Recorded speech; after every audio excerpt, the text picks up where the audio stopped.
Welcome. I would like to welcome you to episode 392 of the Unpopular Podcast. This is the man, the myth, the legend, Jalen Hunter. And here at the Unpopular Podcast, I'm not really asked you to agree with me. I'm asking you to hear me out.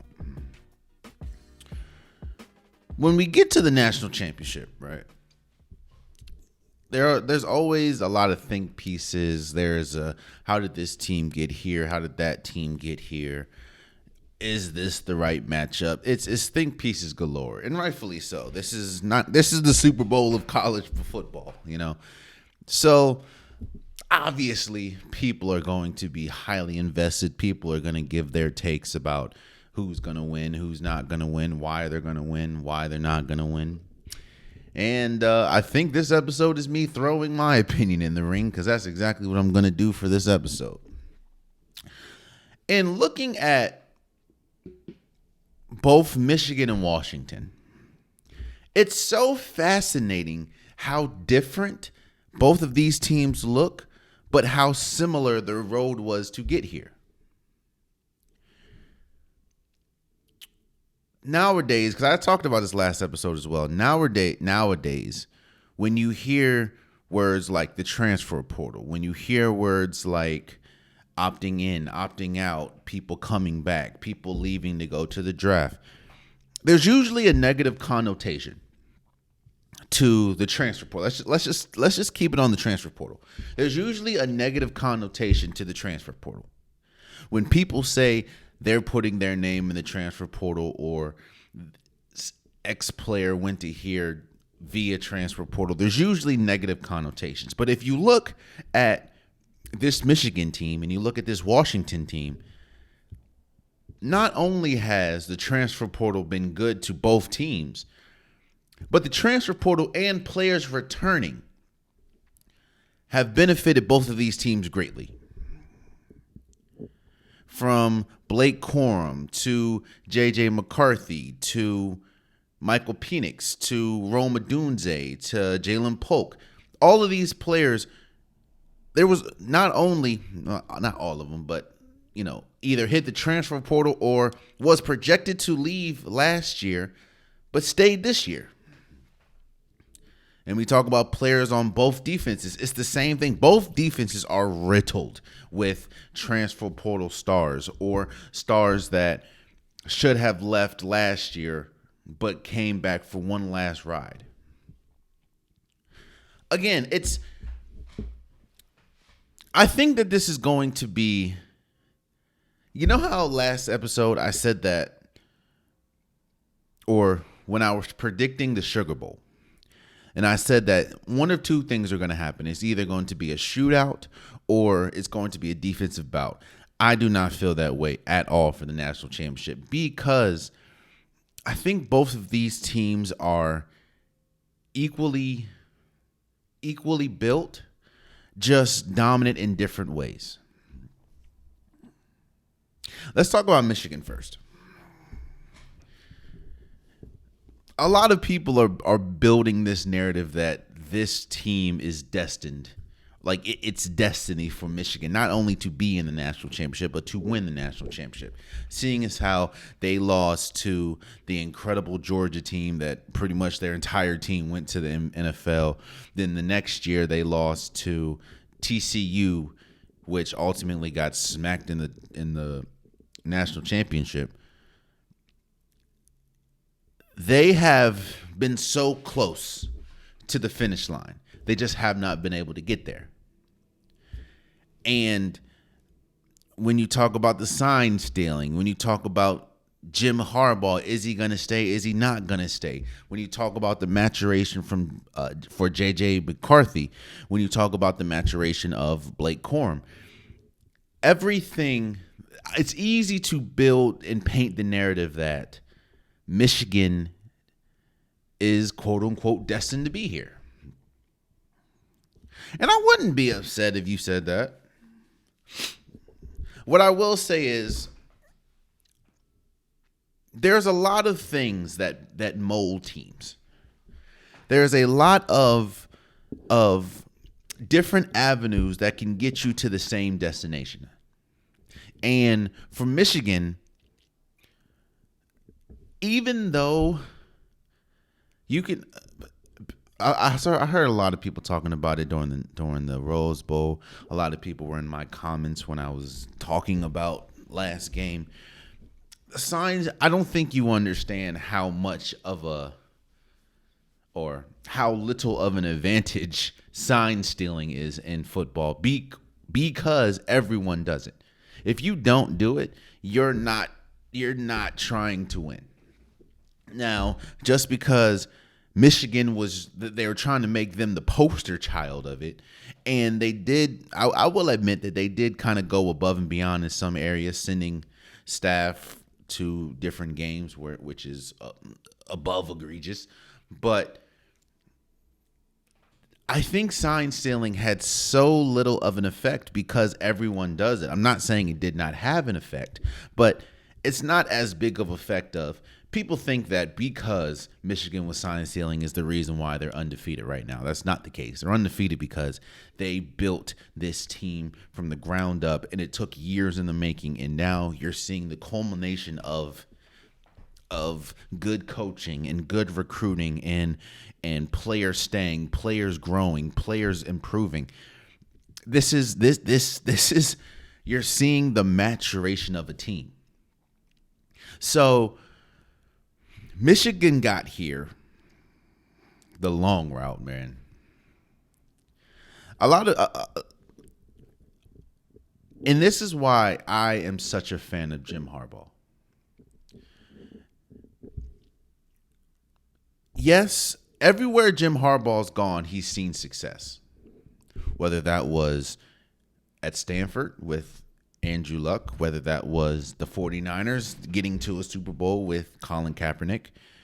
And here, Jim Harbaugh knows how to succeed in different levels. And the beauty of Jim Harbaugh and the beauty of this Michigan team is there's tradition everywhere. And one of the most traditional sports, or sports that people love to stay traditional, is college football. People want to see a team win because they have a dominant defense and a dominant running back. People want to see teams win the quote-unquote traditional way. And those are the same people that have problems with NIL. Those are the same people that have problems with the transfer portal. Those are the same people that have problems with the fact that you have to stay in college football for 3 years. They think you should stay for 4. You're not going to be able to change their mind. But when we talk about NIL, and Michigan has used it correctly, Michigan has used it right. When we talk about keeping players that should be, keeping players that are destined for the league or could have gone to the league, keeping them for a year, selling them on the thought and on the hope that they can compete for a national championship. And Jim Harbaugh has done it perfectly. Again, the last time I'm going to talk about it, the whole sign stealing thing was not that big of an advantage. I'm going to be real with you. It's not, because everyone does it. Again, if you don't do it, you're not trying to win. People talk about Michigan sign stealing, completely went over the head that Ohio State was accused of sign stealing as well. And Indiana was accused of sign stealing. And almost every single former college player that has been on Fox, that has been on ESPN, that's been on any network has said it happens all the time. So this isn't just me trying to shoot Michigan bail. This is people saying that people are taking this and blowing it out of proportion. But back to the present. The reason why I don't think that this is going to be a shootout or could turn into a shootout is because I don't think that Michigan is built that way. I don't think that Michigan can play in a shootout. We saw that last year against TCU. And a lot of the team that was on that team are back. TCU, I think, beat them 51-45. That was obviously a shootout. And Michigan ultimately lost that game because of mistakes that they made. But the reason why I don't think that it's going to be a shootout, because this year's Michigan's defense is playing much better than last year's. And I feel that this defense is too good to have to get into a shootout. We saw that against Alabama last game in the Rose Bowl. Alabama, to give their credit, yes, you can talk about Jalen Milroe and his deficiencies wherever you think they are, but Alabama has been in shootouts a lot this year. So they know how to put points on the board. It's just when you're playing against a defense, a solid, sound defense like Michigan, that kind of eliminates that option. And I know that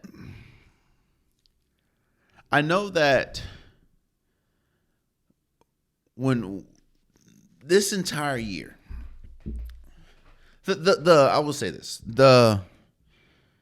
let's say X factor of this game.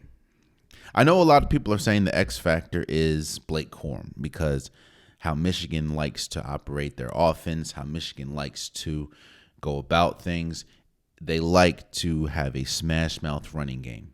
We've seen that pretty much since a game or two before Ohio State. And they definitely saw it in the Penn State game. But I believe the X factor is or has to be J.J. McCarthy, because we know there are some things that it would be shocking if they don't happen. There are some things that are expected. Like, I expect Michigan's defense to play lights out. They've done it all year. Their only lapse defense was probably against Maryland. But that was also the game, I believe, after Ohio State. So, of course, you have like sort of a lull there. But I expect Michigan's defense to play. I expect Michigan's run game to be great, not just because of Blake Corum and the running back core, but how good of an offensive line Michigan has, even with their best offensive lineman being out, who they lost for the season. Michigan dominates the trenches. They dominate the offensive line of scrimmage, and they dominate the defensive line of scrimmage. And that in and of itself allows Michigan to have a dominant run game. I will say that there were, especially probably more against Georgia when they played, maybe the first time in the college football playoffs. But there has been sort of as much praise as I'm giving Jim Harbaugh. Jim Harbaugh has had a tough time in the playoffs, and some of the play calling, some of the time management that he's had, especially and I'm looking more at that Georgia game. It hasn't been the best, but he played and he had a masterful game against Alabama in the Rose Bowl. So the reason why I'm saying that J.J. McCarthy is the X factor, because there are things that you can say the defense is an X factor. You can say the running game's an X factor. You can say the offensive line is an X factor. But they've been so great all season. The one thing that can sway this for Michigan is the quarterback play. Because what's not talked about a lot, because of how good Michigan has been, is the play of J.J. McCarthy. And how it seemed like he was on an offensive tear in the beginning of the season. And I don't know if it was due to injury. I don't know what it was. But it seemed to have tailored off. Now, I'm not saying that J.J. McCarthy is trash. I'm not saying that at all. I'm not saying that J.J. McCarthy isn't good. But what I'm saying is, when you look over and you see the quarterback that you're about to play, you have to... The mistakes have to be minuscule. Because the last thing that you need, you want, is your defense to have to be on the field for long periods of time when they have to go against the offense that Washington has. So JJ McCarthy, I'm not saying you have to win a shootout. I'm not saying you have to be in a shootout, but you have to be able to make plays. And he did that against the Rose Bowl, so shouts out to him. But you have to be able to do that a little better, a little more in the national championship. Now, I'm not saying that Michigan should change their entire offense or change their entire game plan to accommodate JJ McCarthy, but I do think that there is going to be plays that he needs to make that the offensive line can't make for him, that the running backs can't make for him. Now, he was able to do that in the Rose Bowl. We will see if he can do that in the national championship. And the last thing I'm going to talk about before I go over to Washington. It seems like this podcast's favorite phrase, or the favorite phrase that I've had these last few weeks, maybe even months, is the margin of error. It seems like almost every single episode I've talked about the margin of error. Almost every single episode I've talked about how different the margin of error can be for different teams, for different games, for different series, for different stages of the season.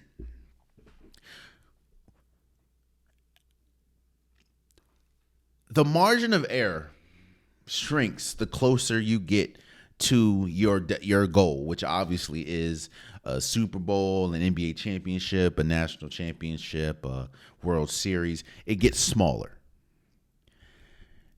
And I think that this is probably, this is the first game, the very first game where Michigan has absolutely no margin of error.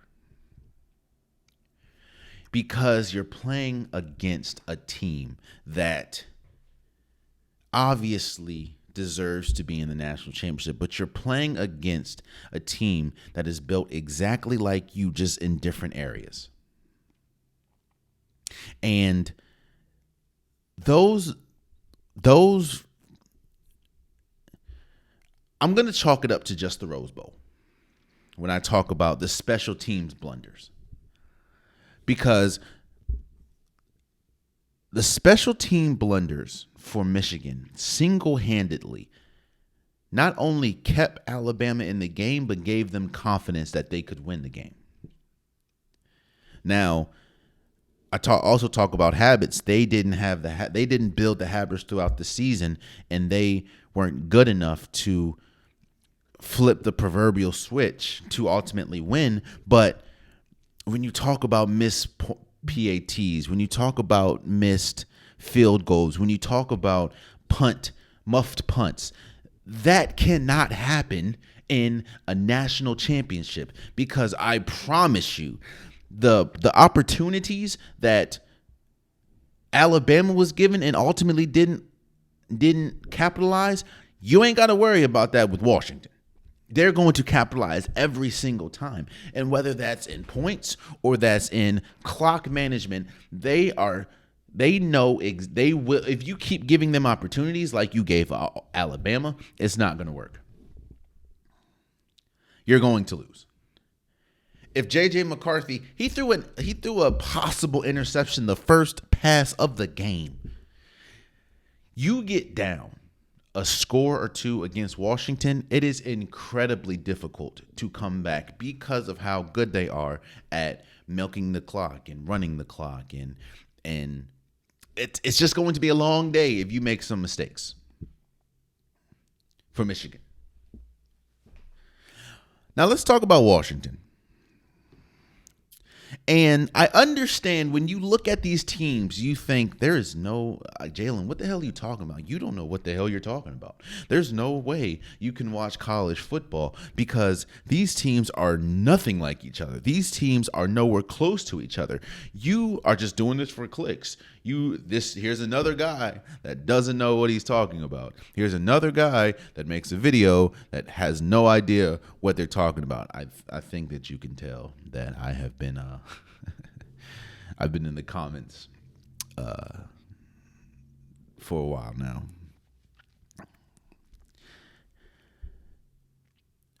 But when you look at this Washington team, one of the reasons why I said that these teams are so similar, and I just talked about the transfer portal, I talked about teams that not only use the transfer portal to perfection, but ultimately have students and players and athletes return. The poster child of getting players to opt in and come back and using the transfer portal is Washington. Michael Penix, who was a finalist for the Heisman, who a lot of people feel, especially after his play in the Sugar Bowl, should have won the Heisman. He was a transfer portal baby that people like to call. Rome Odunze, transfer portal. Jalen Polk. Both Rome Odunze and Jalen Polk were supposed to leave after last year. But shouts out to head coach Kellen DeBoer. He sold them a bill of goods that if you come back, we will have one of the best chances that we've ever had to win a national championship. The belief that he had in Penix, the belief that he had in Polk, the belief that he had in Odunze, the belief that he had in just this team. And on top of that, I talked about how perfect of a coach Jim Harbaugh has been for this Michigan team. I will go on a limb in saying that Kellen DeBoer has been at least top 3 coaches this year.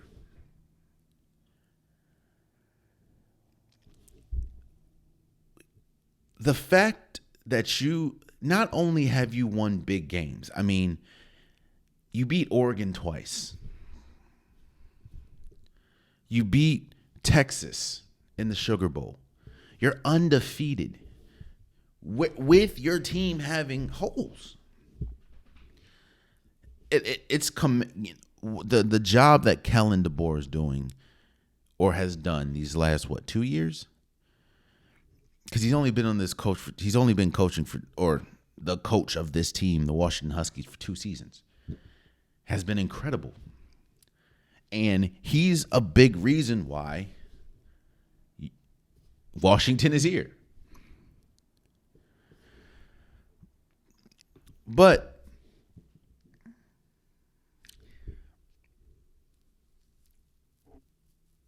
the reason why I said that both of these teams are built for each other, let's say that, is because you have opposites that both of these teams are opposite but similar. And I hope I explained it a little bit in clarity when I was talking about Michigan, but let me try to do it again with Washington. Washington, you know what you're getting going against Washington, just like you know what you're getting when you go against Michigan. When I talk about Michigan, I say that they don't care how they beat you. They're going to beat you. They don't care. There's no agenda as to what they're going to do, how they're going to play. They just try to beat you, and they're going to beat you. Well, with Washington, and I talked about this briefly last episode, they're one of the first and only teams I think I've ever seen that has such a fast, prolific offense that at a drop of a dime, as soon as they get a lead, they slow it down to pedestrian speeds to the point where it's almost impossible to have a deficit on Washington and come back. No matter what the deficit is, it could be 3, it could be 7, it could be 6, as we saw against Texas. If you have a deficit on Washington, there's a good shot you're losing.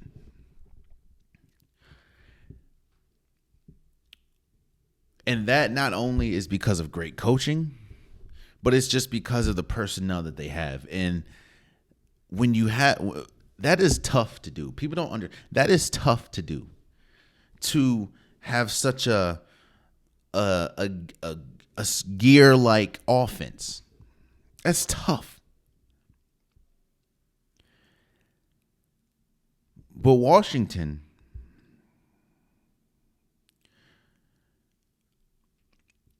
there's a lot of things that you can talk about. You can talk about the magical season that Michael Penix had and where he came from to where he is. And how not only has he been one of, if not the best quarterbacks in the nation this season, but he has incredibly increased his draft stock.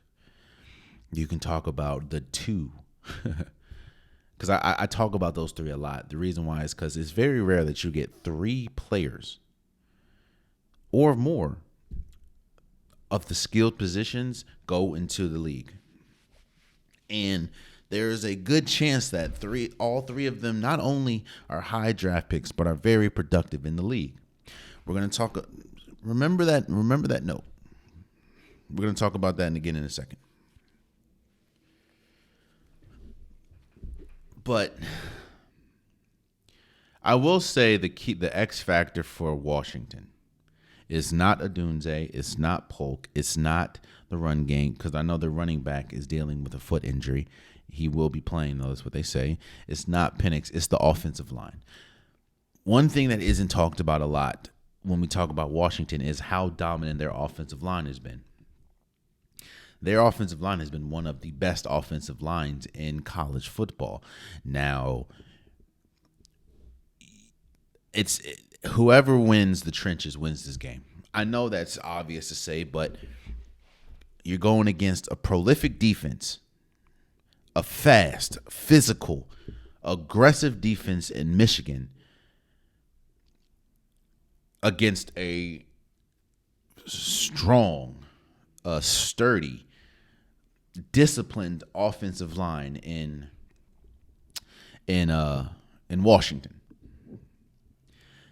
Because another reason, because I talked about one of the biggest reasons why Texas lost against Washington was because of the mistakes. And we talk about margin of error, and how the margin of error is obviously shrunk for both teams.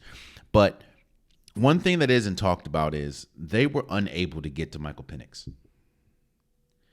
Now, that's not only is that due to his incredible poise in the pocket and his level-headedness, but it's also because of how good the offensive line has been. If I will say this, if one of the biggest reasons why Michigan was able to beat Alabama is because they got to Jalen Milroe early, and they obviously got to him late. If you can't get if you're unable to get to Michael Penix, or if you're unable to speed him up, which we have not been able to see a lot of this year, that's going to make it incredibly difficult for your secondary that has to deal with that speed and that athleticism from the wide receivers. Your secondary is going to be in a bind. Because also one thing that we know about Michael Penix is he is going to get the ball exactly where it needs to go. He has an innate ability of throwing a perfect pass, especially being a lefty, throwing a perfect pass. So who wins this game? And how do they win?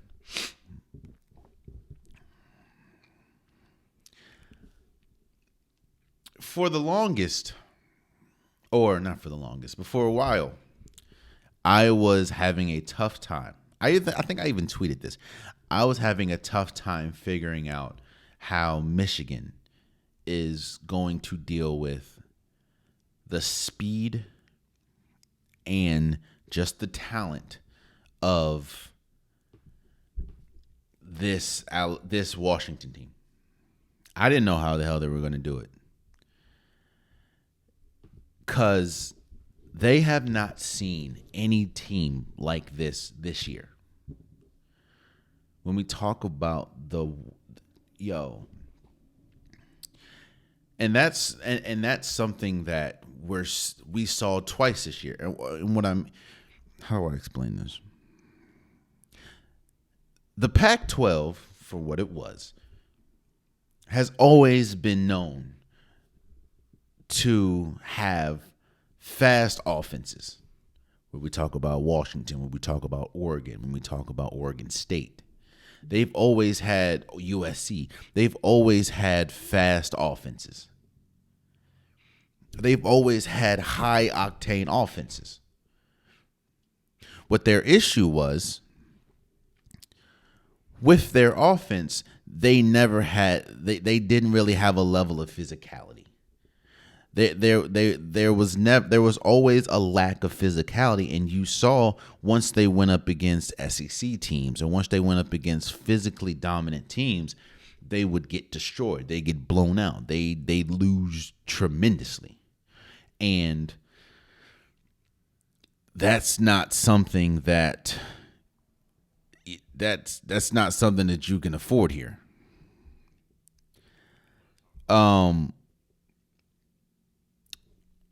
But what I'm saying is we haven't seen. This is one of the first times in a while that we've seen not just Washington but Oregon as well. They have a level of physicality that can travel to other places, that can travel to the SEC, that can travel to the Big Ten when they have to go against a Michigan, when they have to go against an Ohio State, when they have to go against a Michigan State, when they have to go against an Iowa. And that is going to bode well for Washington. So I was wondering, how the hell is Michigan going to handle that? Because I don't think they've seen that at all this year. But then I remembered.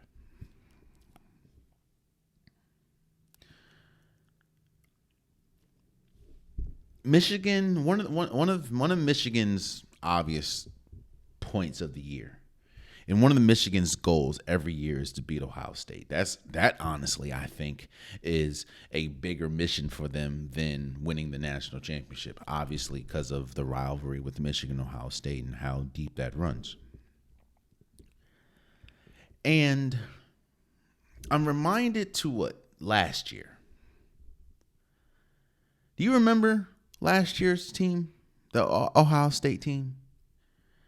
They had C.J. Stroud. They had Chris Olave. They had Garrett Wilson. They had Jackson and Njigba. I'm sorry, I definitely butchered your name. I apologize. But they had him. Now, I will admit that it feels that Michael Penix is playing better than C.J. Stroud was playing at that time. But this Michigan team was built to beat that Ohio State team. And they did. Handedly.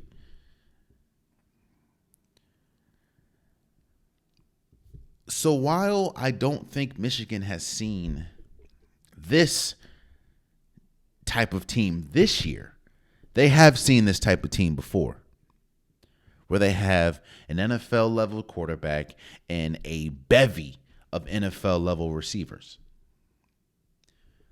Last year's Ohio State. And they beat them. And they've also seen fast, explosive offenses last year. TCU. They lost that game, but they lost that game mainly because of some of the mistakes that J.J. McCarthy made. I think he threw like 3 or 4 interceptions that game. Or the offense itself. I'm not just going to put it all in J.J. McCarthy because I don't remember, but I know they had about 3 or 4 turnovers. And on top of that, thinking about Washington's road, I don't think they've seen a team like Michigan. Yes, I know they beat Oregon, which is, they are much better under Dan Lanning. They're much better defensively. Yes, they have Texas, who they beat. But I think that I'm not saying that the game plan is going to be the same, obviously, but I think that Michigan has seen this type of team before, where they have NFL level players throughout the offense. And their defense, as good as their defense is, they have one of the worst passing defenses in the league, I believe. Now, their defense can get their defensive front can get to the quarterback, which is why it's very imperative that Michigan wins that's why I said whoever wins in the trenches wins this game. But because Michigan has seen a team like this before, I think Michigan's going to win the national championship. I've talked about the quote-unquote season of destiny. I think that with everything that's going on with Michigan, with the sign stealing, with Jim Harbaugh being suspended twice, with players, them questioning their players' skills because of the sign stealing thing, the fact of how they lost last year, and a lot of people thought that last year was their best case of winning the national championship if they would have gone up against that Georgia team. Or the fact that it feels so much like this is Jim Harbaugh's last year. When he gets an agent, an NFL type agent. It just feels like, if not now, especially with how good this team is, with how good Jim Harbaugh's been, with just how good this coaching staff in general has been, if not now, I don't know when. I think the last time they won the national championship was in the 70s, wasn't it? Give me a second. Yeah, their last national championship was 1997. So, and the Washington, last time they were in the national championship was 1991. So, I got Michigan winning. I just think that they've seen this type of team before. And I wouldn't be shocked if Washington won, obviously, because they got there. But I just think, especially what's helping Michigan, and what's helping Michigan not only is the fact that they've seen this type of team in Ohio State last year, but a lot of the players that played on that Michigan team is still here, so they can harken back to that feeling, So, or not that feeling, but that game plan. Not saying it has to be exactly the same, but I think that I have Michigan win the national championship, and them capping off the magical season that was this season and how bumpy it's been. But I have Michigan winning. Let me know what you guys think. The national championship is on Monday, I think at 7:30. Let me know who you guys have winning. Let me know. I'm sure there's people that's going to tell me how wrong I am. Just let me know. Let's move on. Let's talk about Dalvin Cook for a second. So, Dalvin Cook has had a interesting road since leaving Minnesota. Goes to the Jets. A lot of people think that it's just yet another piece to a championship caliber cog. And then we understand that machine completely broke 4 plays in or with Aaron Rodgers rupturing his Achilles. And there's been a bevy of issues with the Jets this year. Most of it obviously is stemming from their handling of the quarterback position. But another one has been their handling of the running back position. But I'm not going to put that on the coaching staff. And honestly, I'm not really putting it on Dalvin Cook. I'm putting his decision making on him. But going into it, you knew. I don't know how much Dalvin Cook has in the tank. That's the issue, and that's the fear that you run into when we talk about running backs. It's that running back is probably the most appreciating asset on a football team, because the more that they do, the more their value is, the more toll it takes on the body, which ultimately shortens your career span, your career, you know. You can look at Derrick Henry. Derrick Henry had a down year this year. I know it's hard to look at players like that and look at running backs that were once incredible and now they're slowing down, but that's what happens at the running back position. You take so many hits, and those hits, the more you get hit, you don't get fresher. I'll say that. But with Dalvin Cook, the Vikings ran him to the ground. So I didn't know. You don't really know how much he has. And going to the Jets, it seemed like a wasted opportunity, a wasted year, not only because of Aaron Rodgers, but everyone and their mama knew that the Jets didn't need him, because you have Breece Hall, who was the leading candidate of Offensive Rookie of the Year last year before he got hurt. So I didn't know. I knew that you can't take rushes and you can't take touches away from Breece Hall. He's young. He had an incredible season, and he was on fire to start the year, and he's been on fire majority of this year. So I knew that it wasn't going to be, I'm not going to say I knew it wasn't going to be a good fit. What I was saying was it didn't seem like it was going to be a good fit for Dalvin Cook to go to the Jets, especially after seeing what happened with Aaron Rodgers. But the news that came out is obviously the Jets and Dalvin Cook parted ways, and he was not picked up on waivers. For people that don't understand what that means, I'm gonna stop, because I've seen a lot of people's like, why didn't a team just pick him up on waivers, right? Pick him up on waivers means that you have to pay the contract that whatever team that he just left gave him. And the reason why you don't want to do that is because it could be a large contract, and if you let him go to free agency, I think that the team that he just left has to obviously pay him whatever was guaranteed, but you're not on the hook for that. If he hits free agency and you pick him up, you can give him whatever contract that you want to give him in that whatever contract he accepts. But Dalvin Cook chose the Ravens.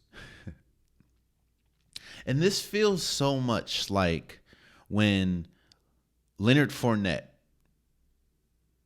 went to the Tampa Bay Buccaneers with Tom Brady. Now, obviously, they didn't go at the same time, but Leonard Fournette was on the Jaguars and hit free agency, was upset with the Jaguars. They parted ways, or they cut him, I believe, and he went to the Tampa Bay Buccaneers and ultimately helped them win a championship, or helped them win a Super Bowl. I think the key word in that situation is helped. I'm gonna just keep it a bean. If you're a team that is depending on Dalvin Cook, like if Dalvin Cook is your missing piece to winning a Super Bowl, you're not a Super Bowl caliber team. If Dalvin Cook, if you're expecting Dalvin Cook to come in and take wide or running back one reps, you're not a championship caliber team, or you have bigger holes than you think. I just don't think that Dalvin Cook, not only in his career, but at this point of the season, I mean, we're at week 18. I don't think that Dalvin Cook is a game changer for the Ravens. What I do think it is, he is insurance. And I think, like Leonard Fournette, you don't need him, but he is an integral part, and he can be an integral part. The Ravens have been the model organization all year, whether we talk about Lamar Jackson, whether we talk about the run game. Again, people forget the run game, like usual years with this Ravens team, has dealt with huge injuries, whether we talk about Mitchell, whether we talk about J.K. Dobbins. But you don't notice it because of a Justice Hill, because of a Gus Edwards, because of Melvin Gordon, who has been pretty much on the practice squad. He came in and he scored a touchdown last game. So they've been able to plug and play, and they've been able to get the best out of their team. This has been a motto franchise all season. But I think that this has been oh man. I'm going to talk about this a little bit when I give my predictions, but I think, again, this is about insurance. This gives you a person, a big name, someone that has history at being dominant at the running back position. And don't get me wrong, this is no offense to Justice Hill. There's no offense to Gus Edwards, or no offense to the running backs that's been there. But I think that Dalvin Cook does give them a name that they can lean on. I'm not saying that if they have to lean on Dalvin Cook, things are going awry. Things are not working out the way that they hoped that they would be. But it just gives them a name. And honestly, because of what I've seen from the Ravens this year, I don't think that Dalvin Cook is going to get much playing time, because I think that they're going to trust what they've had all year. They're going to trust a Gus Edwards. They're going to trust Lamar Jackson, obviously. They're going to trust Justice Hill. They're going to trust the system. I think Dalvin Cook is a in case of emergency type situation. And it helps that you don't go to a team that you could potentially see in the playoffs. But I think that it was smart on Dalvin Cook's part to go to the Ravens. And I think it was smart for the Ravens to get him. I mean, you're only better unless he's a locker room cancer, which I have never heard that about Dalvin Cook. And for people that keep sending, like when they're talking about this trade and they said, oh, they're getting a dog, and they keep showing FSU, Florida State University highlights. Bro, you realize Dalvin Cook was drafted in 2017? I don't know if you know, but I think that was when Obama was still in administration. Yo, it's not working, brother. It's not working. Just no.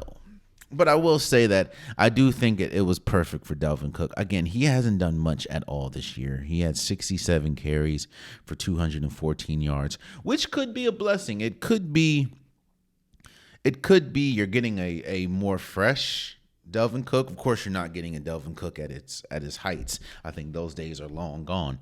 But you're getting a fresher Dalvin Cook, and this is yet another piece that you can use in the playoffs, especially a team that aspirations, at least right now, is Super Bowl. And it would kind of be shocking and kind of be a major disappointment. And we talk about think pieces. We'd get think pieces galore if this team doesn't at least make it to a Super Bowl. And I think that Dalvin Cook is a good piece to add. Like, again, I look at this move kind of like when Leonard Fournette was added to the Tampa Bay Buccaneers. They didn't need him, but he did turn out being a great addition for their chances to win a Super Bowl, which they ultimately won with him, which is where he got the moniker Playoff Lenny. So shouts out to the Ravens and shouts out to Dalvin Cook. Speaking of that, let's go into our week 17 or week 18 predictions. This is obviously the last week of the regular season, and these last 2 years since they've implemented a week 18, it has been this. I haven't seen. It's rare, but when I say it's rare, it's also this is exactly what the league wants. They want high stakes in the last week of the season, which is kind of why they, outside of money, which is kind of why they added a week 18. Almost every single game has important implications, not only to the playoffs, but to the draft. And of course, you have some teams that some games don't matter at all, but there are some games that are pivotal in the future of a franchise, as well as a team's chances of winning this or winning or making it to the playoffs. Let's start with the Saturday games. You have the Steelers at Ravens. Now, I am not going to lie to you guys. I have been nervous about this game ever since I heard that Lamar Jackson wasn't playing. Lamar Jackson, now I get it. Let me first say this. I understand completely why Lamar Jackson's not playing. The Ravens have locked up the number 1 seed in the AFC. They have an automatic bye the first week of the playoffs, and the next game that they'll have to play is at home against an opponent that has already just played a game. And the last thing you want to do, which we've seen before, the last thing you want to do is play a meaningless game or be in a meaningless game to your standings, to your playoff hopes, and a key player gets hurt. We saw that last week against the Ravens and Dolphins. While the game wasn't meaningless, the Ravens were up 30 points and Bradley Chubb was still playing. Bradley Chubb tears his ACL, out for the season. That drastically changes how I feel about the Dolphins and their playoff hopes. So the last thing they want is that to happen with the Ravens. I think that you're probably going to get maybe a drive or two or maybe a quarter with Roquan Smith, with Jadeveon Clowney, with some of the key players on their defense, and you're going to get Tyler Huntley and a lot of reserves for the offense. But the reason why I said that I'm nervous about this, and the reason why I said that I don't know how to feel, because I remember the last time this happened. The last time the Ravens were the number 1 seed in the AFC, the last time the Ravens rested Lamar Jackson, the last time the Ravens had a bye week and then the first game they played was at home against the Tennessee Titans in the divisional round, they lost because they were rusty. Now, yes, shouts out to Mark Spears and shouts out to everyone that's pointed this out, because I agree completely. These are two completely different teams. The defense is better. The offense has more weapons. Lamar Jackson doesn't have to do more. I get that, but I'm still nervous. And I'm nervous because I'm not going to lie to you. Obviously, everyone knows I'm a Washington fan. I grew up in the DMV area. I grew up probably 10, 15 minutes away from FedEx Field. I've seen multiple Washington games. I've worked multiple games as a camera op. So obviously, I have ties to the Washington area. And with that, there's no shot in heaven or hell, obviously, of Washington making it to the playoffs and ultimately winning a Super Bowl. So I want to root for somebody, and I want to root for the Baltimore Ravens. I know that, there are people like my girl. She's a freaking Steelers fan. But I like the story of Lamar Jackson. I like the story of this Ravens team. I want to see Lamar Jackson get the ring. I want to see Odell Beckham Jr. So, get another ring. And this team, Kyle Van Noy and Roquan Smith. That's what I want to see, Jadeveon Clowney. But it's tough. It's tough because, again, I understand that these are two completely different situations, but the last time Lamar Jackson had pretty much 2 weeks off, because if he rests this week, and of course you have the bye week next week, he could be rusty. I don't know. But I will also say that if I were the Ravens, I would not play him either. The last thing I want, especially in a rivalry game against the Steelers, the last thing I want is Lamar Jackson or any key player getting hurt that can drastically change the outcome of, because it's a rivalry game. So the Steelers are going to play. They have everything to play for as far as they want to. One of the storied rivalries in football, they want to beat the Ravens at home. Yeah, they're going to try hard. So because Lamar Jackson's not playing, I have the Steelers winning this game. Mason Rudolph is going to play probably, and we've seen, while Mason Rudolph obviously isn't the best quarterback in the world, his connection with George Pickens is crazy. George Pickens, this is the second, he's had 2 consecutive 100-plus yard games, and it's just so happened to be the games where Mason Rudolph plays. I think the Steelers obviously are going to play for more, or they're going to play all their starters or most of their starters. And I know it's just saying that right now Lamar Jackson is the only one that's sitting out. I don't know how. I very much doubt that all the starters are going to play majority of the game, because I don't think Ronnie Staley is going to play that much. I don't think Morgan Moses is going to play that much. I don't think anyone on the defense is going to play. I know Kyle Hamilton's not going to play. So I think that you're getting a pretty much you're playing against the reserves. I have the Steelers winning that game. Texans at Colts. This is a huge game because either the Texans, the Colts, or the Jaguars are making the playoffs, and all 3 of them need this game. And I like C.J. Stroud. I like C.J. Stroud when we talk about this Colts game. C.J. Stroud has been, when he's been on the field and when he's been healthy, he's been arguably the best rookie offensive player in the league. And there were weeks where he was in the MVP conversation. That's how good he's been. So I just think this Texans team has been much better than projected. The defense has been good. I've been on the DeMeco Ryans as coach of the year. I wouldn't be upset if Kevin Stefanski won, seeing as though what he's had to deal with the quarterback position and what he's gotten out of Joe Flacco. But I'm going to go with the Texans beating the Colts. I just trust C.J. Stroud more than I trust Gardner Minshew. So you got the Sunday games. Buccaneers at Panthers. Let me tell you something.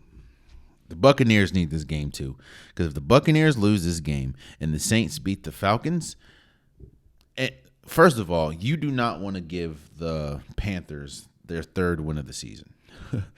I have the Buccaneers winning.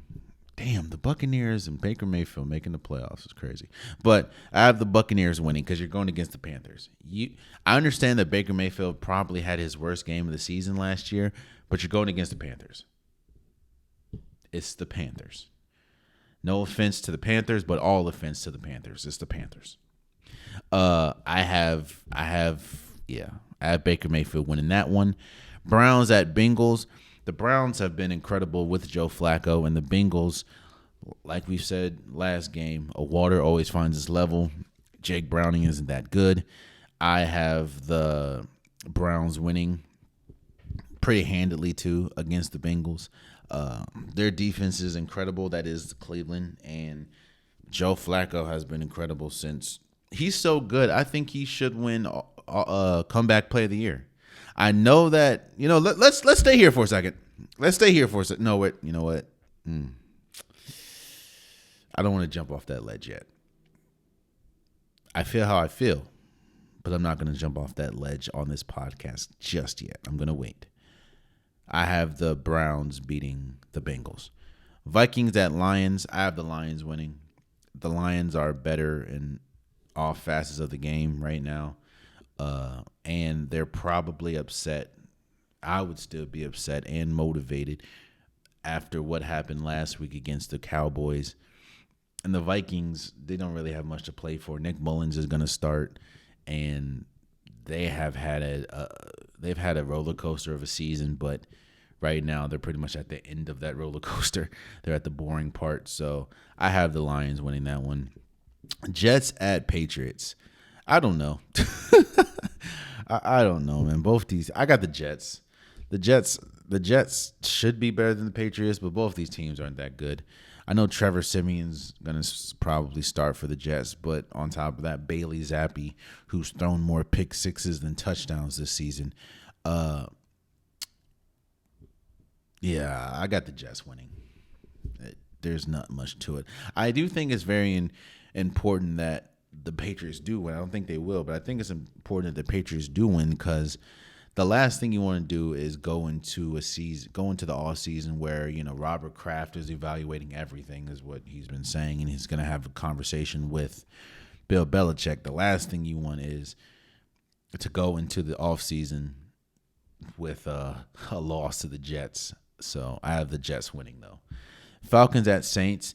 I think the Saints played their best football last week against the Bucs. And I think that they know that, technically it's out of their hands at this point, but they have to win this game.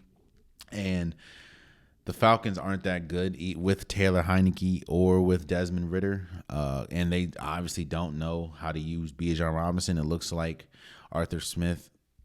Yeah, I think Arthur Smith is going to be out of here.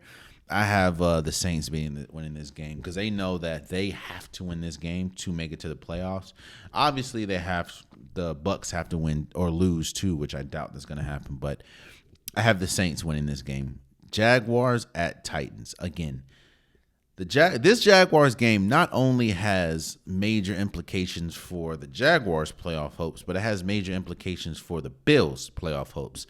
We're going to talk about the Bills in a second, but the Jaguars need this game. The Jaguars need this game immensely.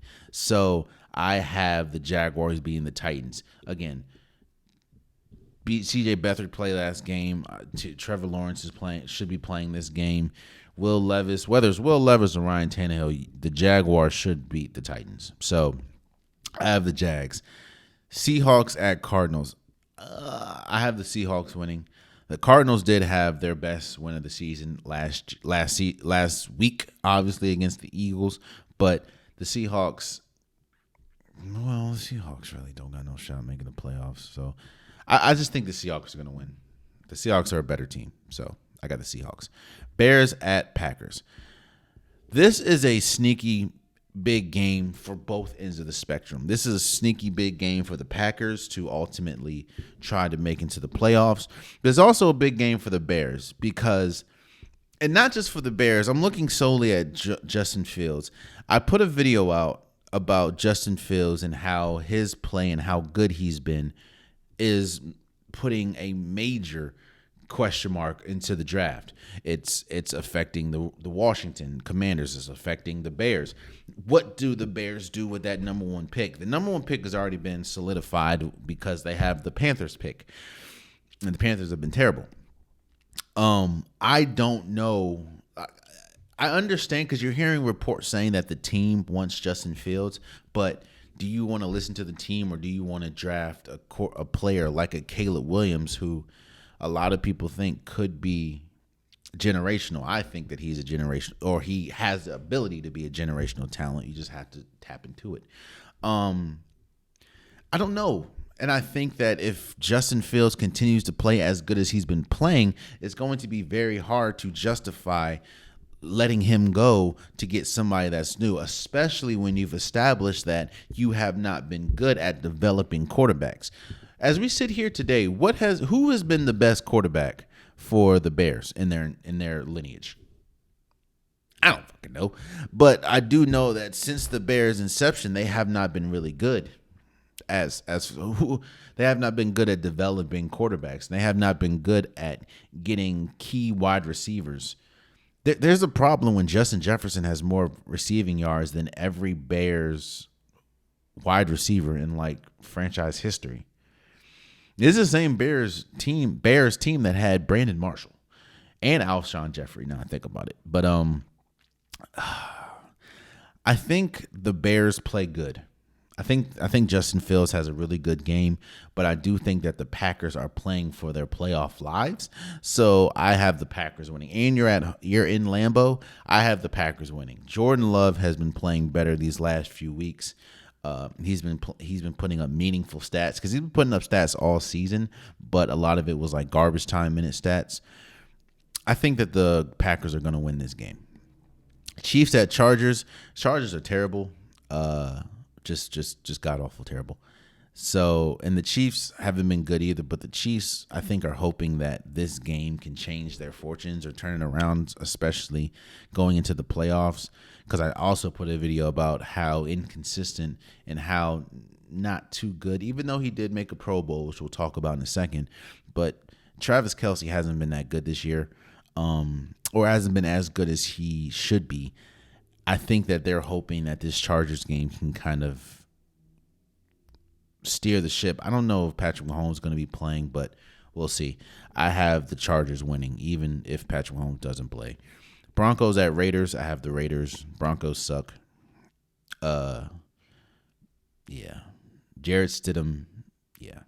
Well, then again, the Raiders aren't that good either. I have the Raiders. I have the Raiders. Eagles at Giants. The Eagles know they need this game. Now, I know I keep saying they need this game, but you ultimately have to go out there and win it. I have the Eagles winning this game against the Giants. I know Tyrod Taylor is going to be playing, and he has been better than whatever the hell the Giants have rolled out this year. But I think there are still issues. I know that A.J. Brown came out and had a press conference about what's going on with the Eagles. I still think that there's issues, and the habits that they've developed over the season haven't been good habits. So I don't know, but I have the Eagles being the Giants. The Eagles need this game. Yeah. The Rams at 49ers. This is an interesting game too, because the 49ers don't need this game. In a sense of they don't need this game to make the playoffs. Now, they need this game to secure the number. Well, no, because they beat the Cowboys. So the 49ers don't need this game. They have locked up the number 1 seed. They may rest a bunch of their players, kind of like the Ravens. And the Rams need this game to not solidify their playoff spot, because they've already clinched a playoff spot, but for the standings, they want a good outing, and they want a good spot in the playoffs. So I think I have the Rams winning this game. I don't know the 49ers I don't know who they're gonna rest. I don't know who, but I think the Rams are gonna start everyone. I think that's smart to do that.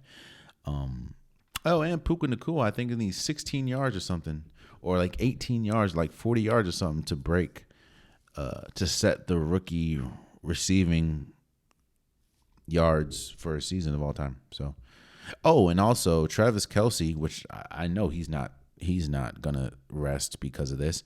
Travis Kelce is like 16 yards away from having yet another 1,000-yard season. I know with me saying that and then in the same breath said he hasn't had a good season, it's crazy, but yeah.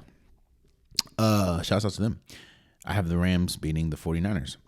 The Cowboys at Washington. Let me tell you something, Washington. I've done this before.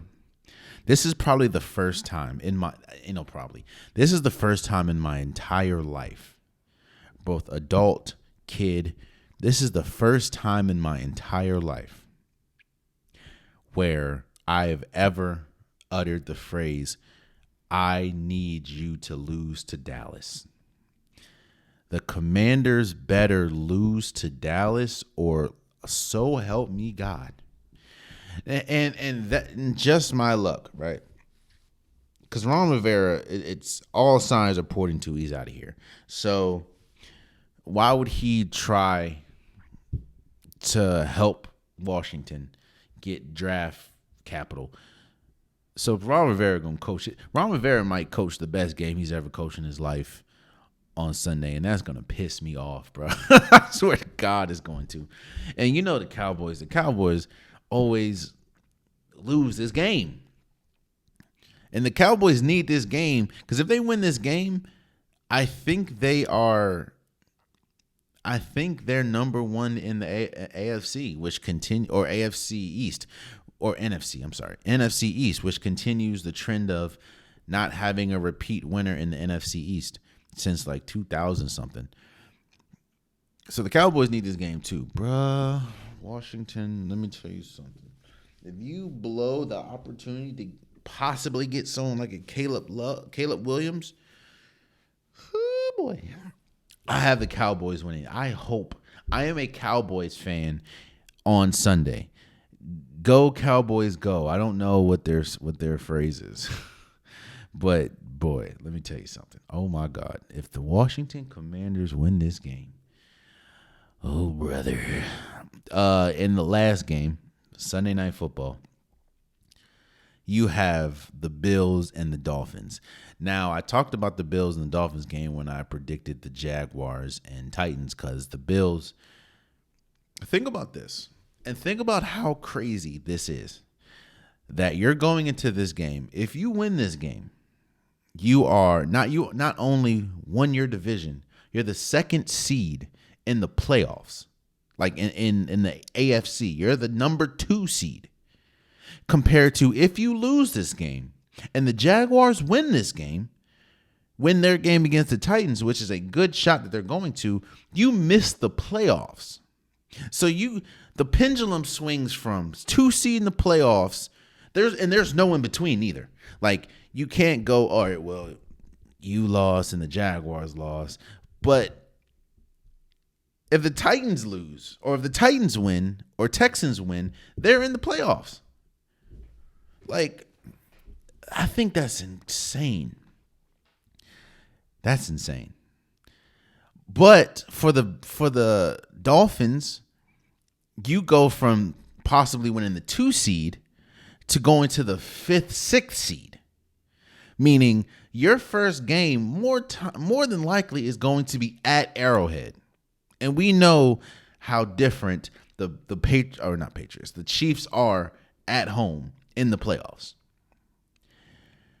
Both these teams have an incredible amount to play for. Again, the Bills are literally playing for their playoff lives, and they're also playing for the 2 seed, which is crazy. And the Dolphins are playing for either the 2 seed or like the 5th or 6th seed. I have the Bills winning this game because of the loss of Bradley Chubb is huge. Because Jalen Phillips is already out. Not having Bradley Chubb is monumental. So, damn, the Bills was looking bleak. Their season was looking bleak. And I think they're going to beat the Dolphins for the second time, even though they're in Miami for the second time, and make the playoffs.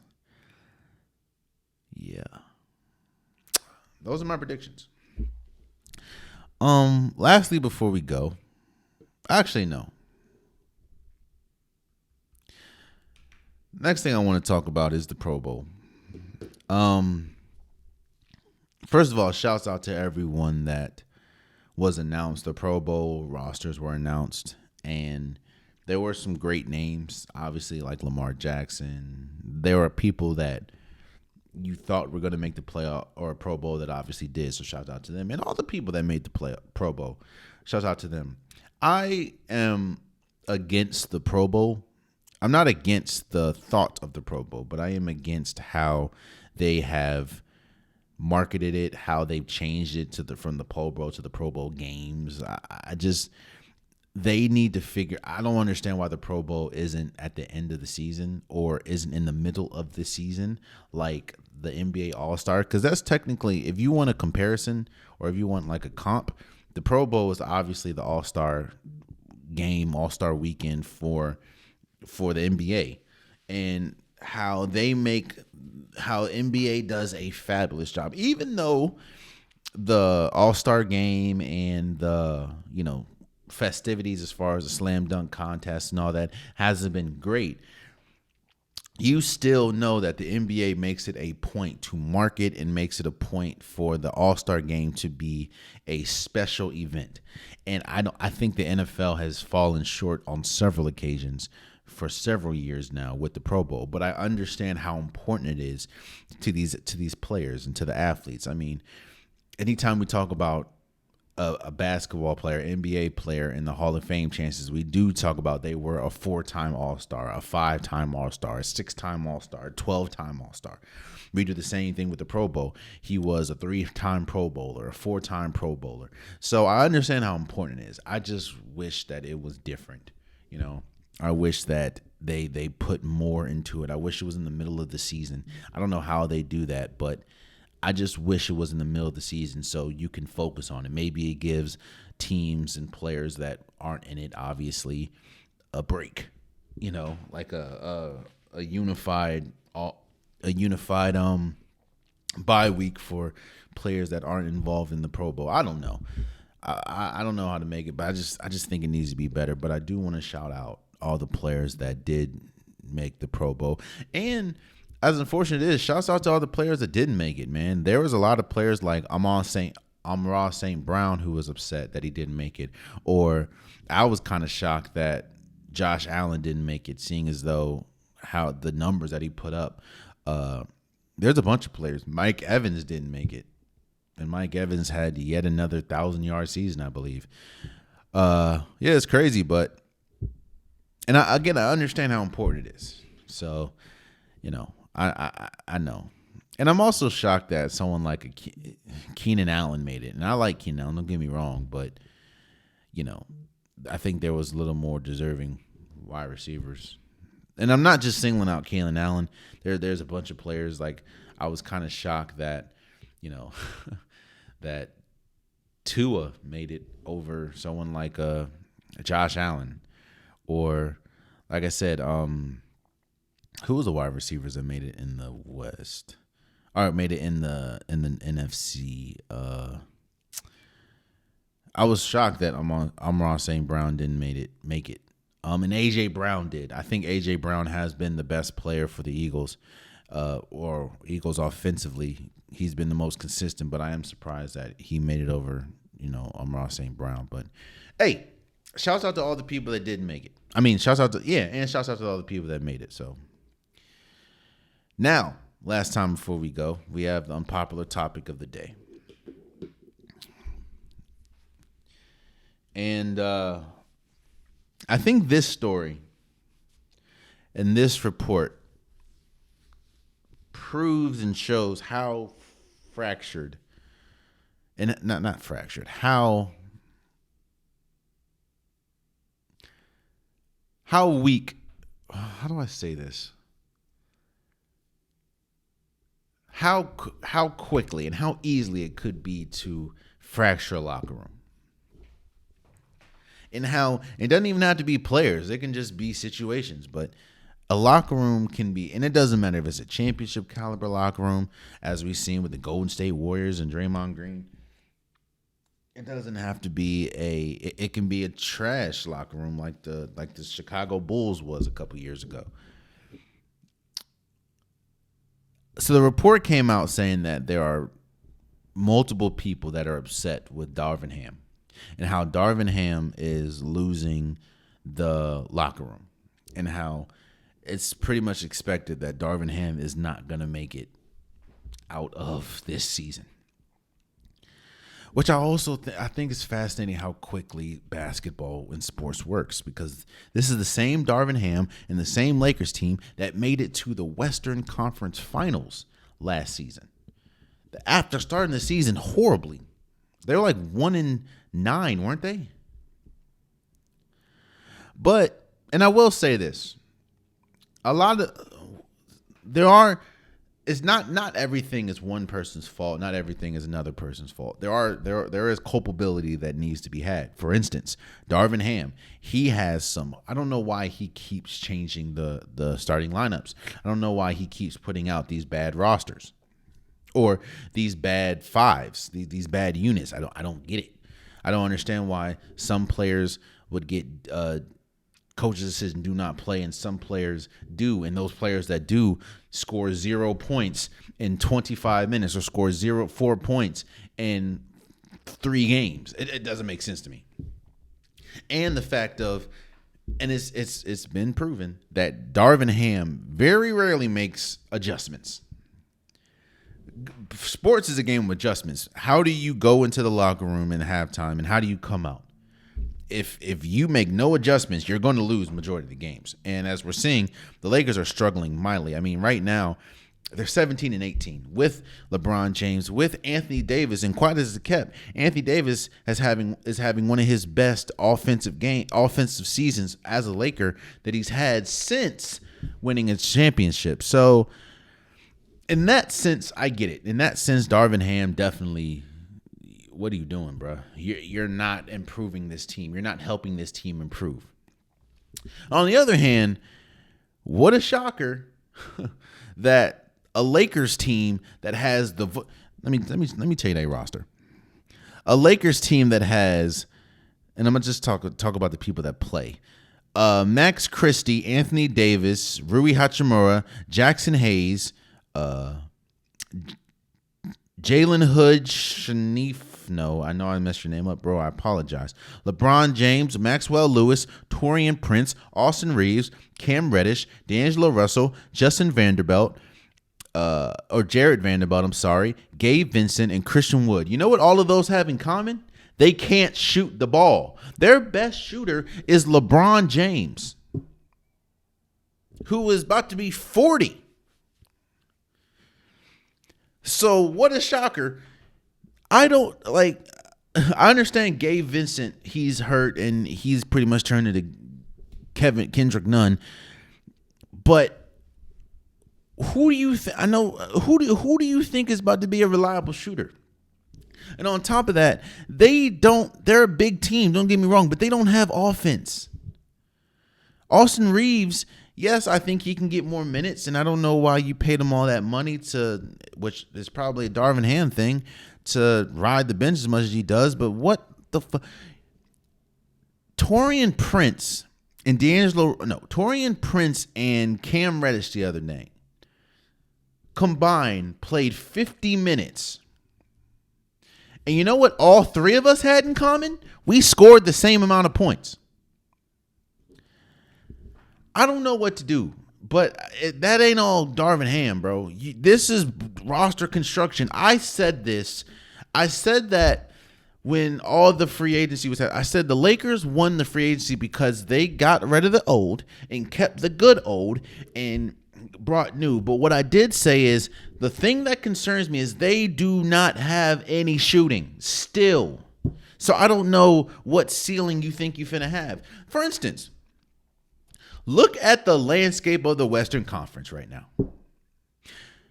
You know, Golden State, even though they did just blow a 18-point lead in 5 minutes, they still have shooting. And I said last episode that if they get Pascal Siakam, I think that it takes them from an okay team to a championship caliber team. You know the Nuggets have shooting. You know even though they're struggling too, the Suns have shooting. The Timberwolves have shooting. The best team in the league this year that nobody really talks about that much until now is the Thunder. They have shooting. What do you think the Lakers are finna do? Yes, I understand Anthony Davis is playing well. LeBron James is playing well, but what's happening, bruh? I think Darvin Ham's probably going to be out by the end of the season. Maybe not even make it to the end of the season.